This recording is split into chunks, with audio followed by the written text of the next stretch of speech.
كلنا عندنا مناسبات وبنبقى عايزين نلبس حلقان سواريه.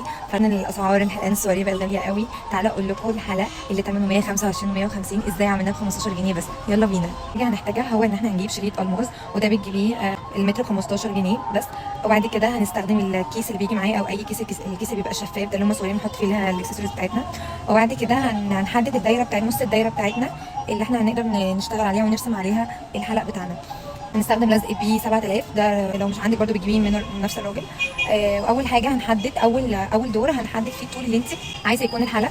وبعد كده الدور اللي بعده هنقصر شويه برضو المقاس اللي انت عايزاه، بس انا كنت مقصره يعني كنت مثلا سايبه 7 فصوص كده من تحت. وهكتب لكم انا يعني كل واحد مقاسه كام الدوران بتاعه. وبعد كده حطيت الحلق من ورا وبس بقى كده شكله. ايه رايكم؟ لو عجبكم قولوا لي، لو حابين اي افكار تانية عرفوني.